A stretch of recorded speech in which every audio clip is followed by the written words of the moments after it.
Hey, what's up, everybody? It's VDF44 coming at you with another video. All right, so we know exactly what to expect in regards to Anthony Davis. We have a 4-week timetable for his sprained MCL. Um, I'm actually very encouraged. I'm not gonna lie to you guys. I thought that was gonna be season ending. I really did. So now that we have some clarity, is what we're looking at.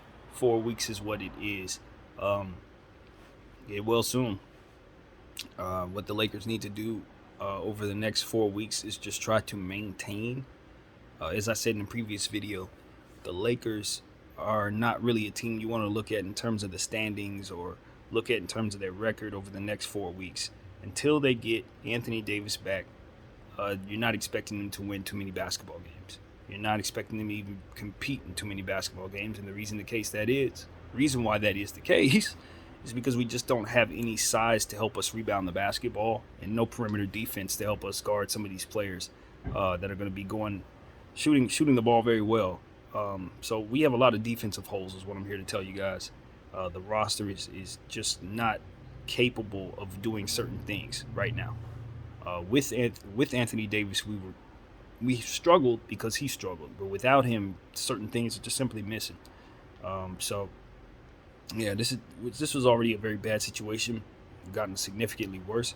I think the Lakers' most important next couple of moves is probably to try to get themselves some role-playing bigs. You need to find a center. You need to find a power forward, and you need to do that. It doesn't matter if it really doesn't matter what the Lakers' plan is. They just need to kind of scrap it and just go after some bigs if they want to try to salvage their season. Because if not, we're going to tumble down the standings something terrible. It's going to get really bad, really fast. The good thing is that Anthony Davis has been struggling pretty bad, and some of the players on our team just simply haven't. We've had instances where the ball movement and player movement and all different types of things have just been better without him.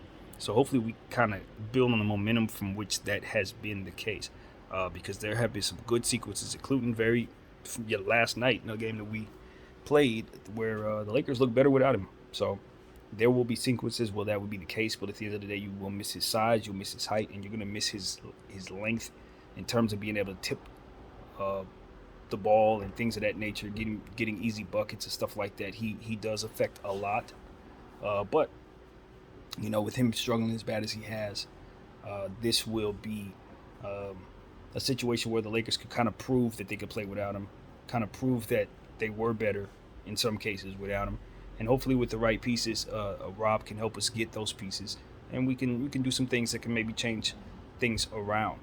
What I'm hopeful to see is that by the time Anthony Davis gets back, he has an entirely different team to play for. And I'm not talking about trading him. I'm talking about turning this roster around. We have to get him some better teammates. We have got to put him in a position to be the 4 again, and the 4 alone. This whole let's play him 5, let's have him a small ball. Nah, that don't work. Go get him some teammates that he can run with, that is not going to put him in a position to have to do too much down there banging with people and all of that. That's the goal, man. Because at the end of the day, the Los Angeles Lakers are just not good enough of a basketball team with him or without him. It doesn't really matter what we say or do or say, any of that. It just comes down to, can we get stops? Can we get boards? And the answer is somewhat, even when he's there. Without him, I'd imagine the answer is going to be absolutely not. So that's what I have to say about that. Sorry, you guys, I'm trying to get my food together. I certainly don't want my fish to burn while I'm sitting here making this nice video here. But, all in all, man, this is just a doom and gloom season for your Los Angeles Lakers, as we've already known for many weeks now. This is not something that we are going to be surprised by in any way, shape, or form. The only thing that'll surprise me is if the Lakers pull it together. That's what will surprise me. If we continue to fall and kind of end the season either making the playoffs and getting bounced in the first round or missing the playoffs entirely, it won't be a surprise here. Because at the end of the day, we are what we are, and we've known what we were for weeks now. We are a basketball team that is struggling on the defensive end because we lack some things that we need in order to succeed. As we said, with or without Anthony Davis. So the best thing to do is to go find that stuff so that when Anthony Davis gets back, you'll have it. Simple as that. I hear the Lakers have been shopping Russell Westbrook. I think that's the move. I think that's the only move. It's always been the only move because we can't seem to get role players without making that move. Um, Simple as that. You could try to move THT, but he's not going to net you the type of player you want, players you want in order to be as good as you need to be. Uh, you're not trading LeBron James. That's obviously not happening. And of course, you can't trade Anthony Davis himself because he's injured, and you can't trade damaged goods even if you wanted to. So, um, Russell Westbrook is the most reasonable decision in regards to moving a piece that can get you some pieces. And we may have to settle for just average players. I know this sounds crazy, but like I'm telling you, the players that we have, they're not going to net you anything. You're not going to be able to combine DJ and Bazemore and like say Wayne Ellington and think you're going to get back what you need. It's not going to happen. Those are pieces that otherwise the NBA should not want as a whole.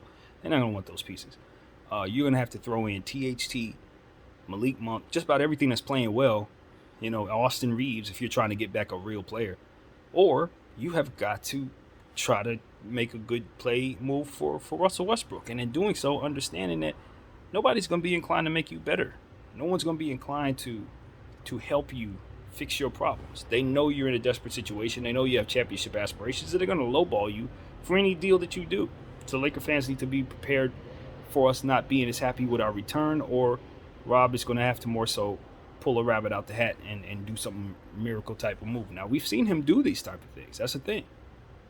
I've seen Rob make miracle moves. I've seen him do things that make you say, okay, this is one of the best GMs in the league. He's going to have to do that again. And most importantly, he's going to have to scrap this old man idea that they're on.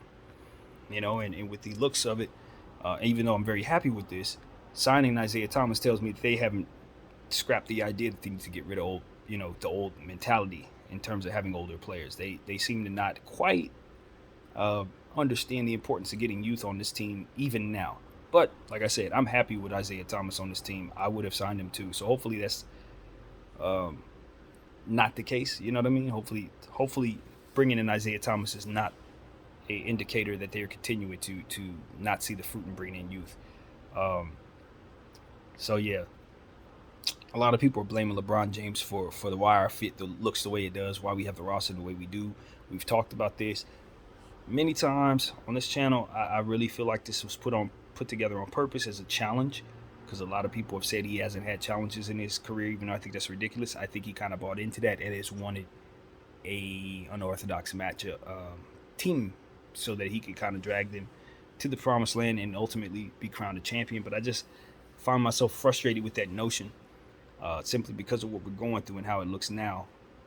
But all in all, even though I'm super pessimistic and don't see a chance here, there's still a lot of basketball to play. There's still a lot of things that can be done between now and even the All-Star break in terms of making our roster better, changing some things around, finding stuff out of nowhere. The thing about the NBA is, throughout the course of the season, what you're going to end up seeing is, of course, trades that are going to affect things, more injuries that are going to affect things, and even more so, players are going to be called up out of the G League, things of that nature. You're going to see players start to fill out roster spots that maybe otherwise are going to be left open because of injuries and things of that nature. And you're going to see some shifts in teams. It's just what happens. It's still early enough to where I can honestly say there are some teams that are going to have key players come into their situation that's going to affect who they're going to be. And they haven't gotten those players yet. We see it every year. You know what I mean? Where, like the Lakers, for example, picking up Drummond halfway through the season. It's in situations such as that. As those things occur, you will see rosters change, and I think the Lakers are going to be one of the rosters that acquire some of those players, that put themselves in a position to shave off some of these old players and have some of these G League guys call up and make names for themselves. Now, if the Lakers can find a way to get something out of that, that's when you could really see the Lakers taking off and doing some good things. But if they continue to go down this path, kicking the can down the road with these older guys and, shaking their fist at the idea that they don't need to get younger, that's not going to work, man. You gotta do what it is that I'm suggesting here and try to find diamonds in the rough. I'm saying in terms of like going to get some of these guys at the back of these benches on teams that otherwise could use um, just a change of looks in certain situations. Like for example, find a guy who's been somewhere too long. You talk about a guy like Miles Turner, prime example. Get him out of that situation. I think about a guy like Romeo Langford in Boston. Get him in out of that situation. Some of these guys that are struggling around the league that aren't getting it done in the past but are starting to pull it together, go get them. Dennis Smith Jr. type of guy. Go get him.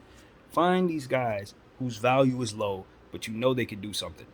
You know, I can think of a million guys, and their value isn't that high. Go get them. I think about that guy Batazde in Indy. Go get him because he's not being used. He's a shot blocker. He can help us. Think about a guy like Chris Boucher in Toronto. He needs a change of scenery. They got too many bigs up there. He is where this is where he needs to be in terms of we need what he can do.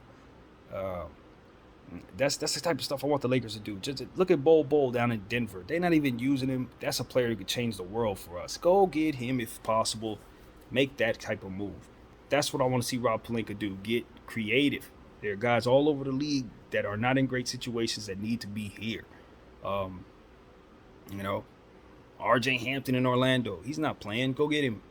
Think about Markelle Fultz. He's coming out of injury right now. Go get him. Those are the type of moves I want to see the Lakers make. Just find somebody who's talented, probably ain't getting the minutes.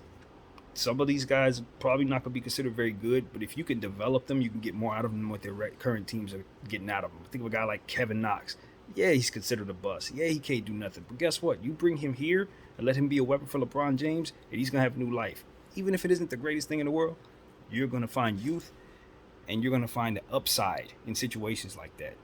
You strike it hot, he gives you what, better than what he's giving the Knicks. Strike it low, he turns into somebody you can't help you. You just don't play him. I mean, those are the type of moves that I think the Lakers need to get. You find one of these players on the back of each one of these benches, you offer a second-round pick for him, and you bring us some depth. You tell LeBron James we're going to turn these players into something. You know what I mean? Go get some guys. There are guys. Go get them. That's all I'm saying. So, that's pretty much it, man. Well, I'm a Laker fan who's been frustrated. But with Anthony Davis going down, I'm just like, well, it's an opportunity for us to do exactly what I'm saying. Find diamonds in the rough. Find guys who can't do nothing, allegedly, and turn them into something. That's what creative GMs do. My name is BDF44. Thank y'all for watching. I'm out.